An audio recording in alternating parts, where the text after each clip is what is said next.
Fala galerinha proteica, aqui é o Rafael para fazer um tutorial para vocês do First Glance in JMOL, que é um dos sites que a gente vai utilizar na disciplina.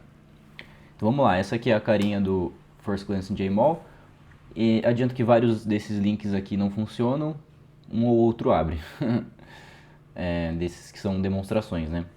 Então vamos lá, aqui na carinha do site tem essa lacuna para a gente colocar um código de proteína. Esse código de proteína a gente tem que achar no PDB, que é o Protein Data Bank.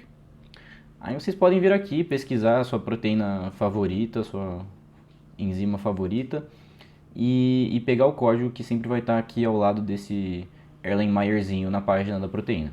Então aqui o nosso seria esse 3GDE.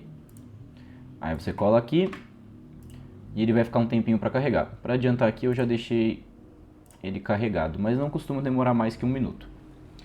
Então vamos lá, essa é a página inicial de visualização da proteína, né? E aí vocês notam que tem essas cestas aqui, essas redes estranhas. O que são essas bolinhas aqui, essas redes? Deixa eu só fazer ele parar de girar. Pronto. Aqui essas cestas são aminoácidos que os cientistas que estavam trabalhando sabem que estão lá, então eles já de alguma maneira mapearam ele, por exemplo, com uma espectrometria de massa. Mas aí quando eles foram resolver a estrutura, por exemplo, com difratometria de raio-x, esse aminoácido ficou meio incerta a posição dele. Então eles não sabem direito se ele realmente está posicionado dessa maneira, se está um pouco mais para cá, mais para lá. Então ao invés de simplesmente colocar uma posição aleatória, eles deixam representado aqui essa cesta como uma incerteza. Então esse é um dos únicos sites que tem isso, não é uma representação muito comum, mas então saibam que é um ponto de incerteza, né, quando foi resolver a estrutura dessa proteína. Além disso, a gente também consegue ver aqui uns ligandes destacados. Então vamos lá, quando a gente vai aqui na página inicial, ele já fala algumas coisas pra gente. Por exemplo, como essa estrutura foi resolvida. Aqui, difratometria de raio-x. Ele também dá o quão confiável foi essa análise. Então aqui ele, ó, reliability. Ele dá o R, então, dessa difratometria, e ele também dá uma certa interpretação. Então ele fala, ó, esse aqui está pior que a média, né? Não confia. E além disso ele também dá alguns outros detalhes, né? Então, quantos aminoácidos tem, por exemplo, quantos átomos tem, que elementos tem, coisas básicas da molécula. Aqui ele também fala que tem ligantes. Então ele fala, ó, tem 4 fosfatos que a gente consegue visualizar na molécula, né? Além de algumas outras informações interessantes. Aí aqui no First Glance, vamos para a aba Views, no canto superior esquerdo.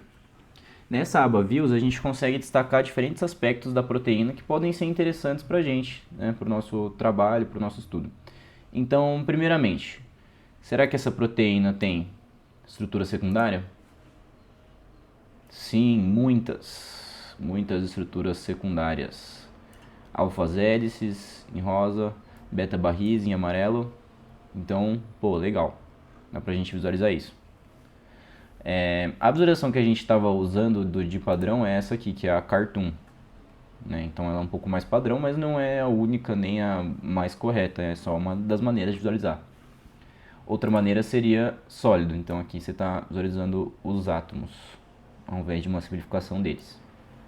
Também tem essa outra visualização aqui, que ela dá uma noção de onde a proteína termina e onde começa.